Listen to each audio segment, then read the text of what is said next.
हनुमान के दर्शन की परंपरा है। अयोध्या एक ऐसी नगरी है, सामान्य नगरी नहीं है। इसने साक्षात परम ब्रह्म का अवतरण देखा है। परम ब्रह्म का अवतरण इसी अयोध्या नगरी में हुआ। राम नगरी बनने का गौरव इसे और विलक्षण बनाता है।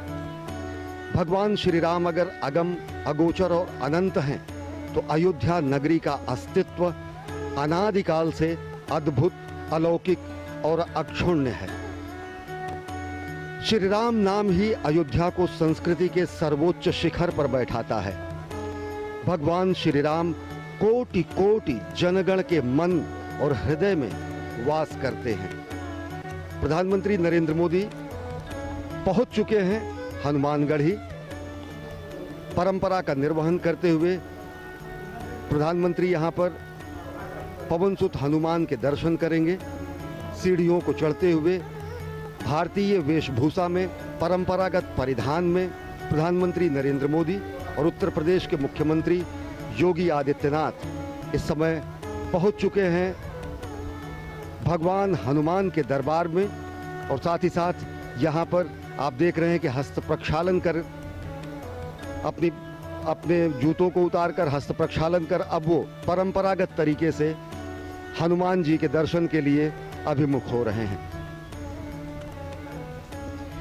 माननीय प्रधानमंत्री महोदय का आगमन हो चुका है हनुमंत लाल के दरबार में और वो अब पूजन अर्चन करेंगे। मुख्यमंत्री उत्तर प्रदेश योगी आदित्यनाथ जी उनके साथ साथ हैं। हनुमान गढ़ी के भीतर प्रवेश करते समय जब आप चलते हैं ये परिक्रमा मार्ग से जिधर से प्रधानमंत्री जी जा रहे हैं, तो हनुमान बाहुक सुंदरकांड, हनुमान चालीसा उत्कीर्ण है संगमरमर के प्रस्तरों पर। और अब जबकि माननीय प्रधानमंत्री जी गर्भगृह के ठीक सामने पहुंच गए हैं और वो पूजन अर्चन परंपरागत ढंग से कर रहे हैं। मनोजवम मारुतुल्य वेगम जितेंद्रियम बुद्धिमताम वरिष्ठम वातात्मजम वानरयूथ मुख्यम श्री राम दूतम शरणम प्रपद्ये। भगवान हनुमान श्री राम भगवान के अनन्यतम भक्त माने जाते हैं और ये परंपरा है कि अयोध्या धाम में पहुंचने वाला हर व्यक्ति सर्वप्रथम भगवान श्री राम के अनन्यतम भक्त पवनसुत हनुमान के दर्शन करेगा। और उसी परंपरा का निर्वहन कर रहे हैं प्रधानमंत्री नरेंद्र मोदी। इस समय हनुमानगढ़ी में मौजूद हैं, पवनसुत की आरती कर रहे हैं। अपने आप में बहुत ही ऐतिहासिक अवसर।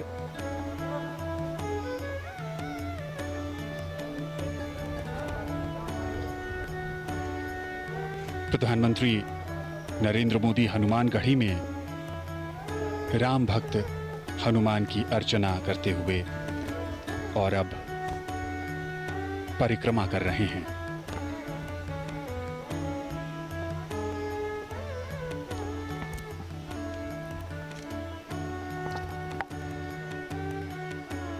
आज एक लंबे इंतजार के बाद वो शुभ मुहूर्त और अब राम भक्त हनुमान के हनुमानगढ़ी में प्रधानमंत्री। मान्यताओं के अनुसार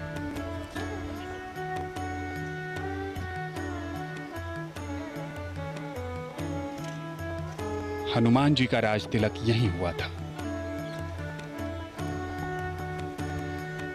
रामदूत अतुलित बलधामा अंजनी पुत्र पवनसुत नामा।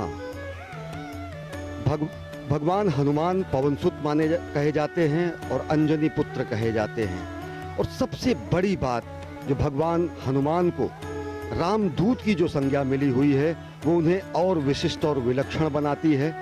और एक प्रतिबद्धता संपूर्ण विश्व के सामने स्पष्ट रूप से आती है जब खुद भगवान हनुमान ये कहते हैं कि राम काज कीन्हे बिना मोहि कहाँ विश्राम। और आज वही प्रतिबद्धता जो कि कही जाती है कि त्वदीयाय कार्याय बद्धा कटियम, यानी कि मातृभूमि के कार्य के लिए हम प्रतिबद्ध हैं, कटिबद्ध हैं। आज उसी प्रतिबद्धता के परिपूर्ण होने का दिन है और आज प्रधानमंत्री नरेंद्र मोदी के कर कमलों से भूमि पूजन होगा भगवान श्री राम के जन्म स्थल पर दिव्यतम भव्यतम निर्माण मंदिर के निर्माण के लिए। और वो वही प्रतिबद्धता है भगवान हनुमान की प्रतिबद्धता कि राम काज कीन्हे बिना मोहि कहाँ विश्राम। और ये उसी प्रतिबद्धता का प्रस्फुटन है, ये उसी प्रतिबद्धता का उदाहरण है जो कहा जाता है त्वदीयाय कार्याय बद्धा कटियम। माननीय प्रधानमंत्री महोदय को हनुमानगढ़ी की उस परंपरा के अनुसार वो एक भेंट की गई सिर पर एक मुकुट जिसे उन्होंने धारण किया बहुत ही श्रद्धा के साथ। और वो एक प्रतीक होता है कि जो काज वो मन में लेकर आए थे वो पूर्णता को प्राप्त होगा। आशीर्वाद प्रदान होने की एक सनातन परंपरा का निर्वहन किया गया वहाँ के गद्दी नशीन द्वारा। माननीय प्रधानमंत्री जी ने बहुत ही श्रद्धा के साथ उसे ग्रहण किया। अयोध्या आज पूरी तरह से खुशी से नृत्य कर रही है, वो झूम रही है। आज उसके आराध्य उनके इष्ट भगवान प्रभु श्री राम का, जो कि रामलला विराजमान के रूप में जन्मभूमि परिसर में विराजते हैं, उनके भव्य भवन का निर्माण होना है। आज भूमि पूजन के साथ कार्यारंभ होना है। उसी कड़ी में माननीय प्रधानमंत्री महोदय ने हनुमानगढ़ी का दर्शन किया और अब वो जन्मभूमि परिसर की तरफ आएंगे। और रहा सवाल अयोध्या का, तो अयोध्या साक्षी बन रही है उस ऐतिहासिक घड़ी के। ये जो इतिहास लिखा जा रहा है उस इतिहास का साक्षात्कार करना अपने आप में एक दिव्यता की अनुभूति है। अयोध्या का जिक्र जब भी किया जाता है उस धार्मिक शहर के साथ श्री राम और सरयू नदी का महत्व भी हमेशा से ही सामने आता है। रामलला, उनके साथ भाई भरत, लक्ष्मण, शत्रुघ्न, साथ में हैं राम भक्त हनुमान, शालिग्राम और प्रधानमंत्री। हनुमानगढ़ी के बाद अब रामलला के दर्शन और पूजन के लिए आएंगे। राम का रामत्व उनकी संघर्षशीलता में है। राम के संघर्ष से साधारण जनता को एक नई शक्ति मिलती है। कभी न हारने वाला मन, विपत्तियां हजार हैं। राम रोते हैं, बिलखते हैं, पर हिम्मत नहीं हारते हैं। सरयू के तट पर पिछले कुछ दिनों से भव्य तैयारी की गई है। दिव्य आरती का आयोजन किया गया। इस पूरे उत्सव को एक मनभावन रूप दिया गया और विहंगम नजारा अपने आराध्य, अपने प्रभु मर्यादा पुरुषोत्तम राम को अनूठे ढंग से समर्पित ये कार्यक्रम और पूरे अयोध्या नगरी को प्रकाश की रोशनी से जगमग किया गया। पिछले 2-3 दिनों से ये अद्भुत नजारा सरयू के तट पर राम की पैड़ी और दीपोत्सव भी मनाया गया। यहाँ पर मान्यताओं के अनुसार रामायण और रामचरितमानस में इस बात का भी जिक्र है कि जब राम 14 वर्ष के बाद वनवास काटकर अयोध्या नगरी लौटे थे तो उस समय अयोध्या वासियों ने दीप जलाकर प्रभु का स्वागत किया था। और अब जब अवसर राम मंदिर के निर्माण शिलान्यास का है, भूमि पूजन का है, तो एक बार फिर प्रभु श्री राम की जन्मस्थली अयोध्या ने उन्हें दीपोत्सव के सहारे याद किया, स्वागत किया और उनसे प्रार्थना भी की कि उनकी कृपा से ही ये भव्य और दिव्य आयोजन अपनी संपूर्णता को प्राप्त कर सकता है। पिछले 2 दिनों से दीपमालिकाओं में सजी संवरी अयोध्या राम के पुनरागमन का आभास करा रही है। राम का पुनरागमन अयोध्या में इस मायने में हो रहा है कि भगवान श्री राम का अयोध्या में ही वनवास समाप्त हो रहा है। सरयू तट पर असंख्य दीपों से, जगमगाहट से भगवान श्री राम के पुनरागमन का आभास देश और दुनिया ने किया। भगवान श्री राम यहाँ के रोम रोम में विराजते हैं और अब जब वो क्षण आया है जिसका युगों युगों से लोगों को इंतजार था, तो संपूर्ण अयोध्या अपने संपूर्ण यौवन रूप में, अब अयोध्या के वैराग्य में अब सौभाग्य का उदय हुआ है और संपूर्ण सजी संवरी यौवन रूप में अयोध्या इस युगांतकारी क्षण के साक्षात के लिए तैयार है। सरयू की महिमा भी समूचे अयोध्या को और पावन बनाती है। गंगा से भी ज्यादा पवित्र और महात्म सरयू का माना जाता है।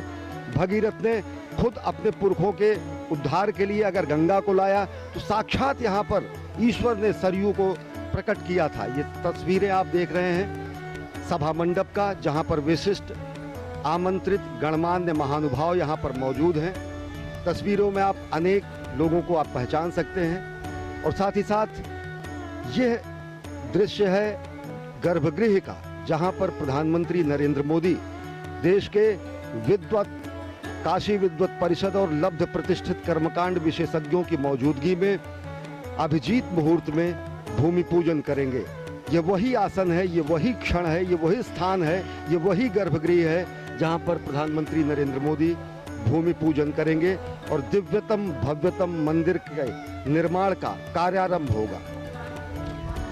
काशी और अयोध्या के तमाम कर्मकांडी विद्वतों ने अपना अपना आसन ग्रहण कर लिया है, क्योंकि भगवान राम के कार्य में जो उनकी भागीदारी है वो उन्होंने सुनिश्चित कर ली है।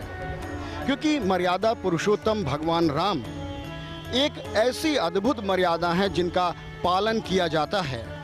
राम हमारे समाज के लिए एक आचरण है जिन्हें हम अपने स्वभाव में ढालते हैं। राम एक जीवन शैली है जिसे हम प्रतिदिन जीते हैं और जीने की प्रक्रिया में हम सुख और आनंद पाते हैं। कष्टों, दुखों, विपत्तियों, आपत्तियों में किस तरह से धैर्य धारण करना है, ये हमें प्रभु श्री राम सिखाते हैं। सीमित संसाधनों से अजेय पराक्रमी को भी परास्त करने की कला हमारे राम जी ही हमें सिखाते हैं। और इसीलिए राम किसी देश, काल, जाति, धर्म या पंथ से बंधे नहीं हैं।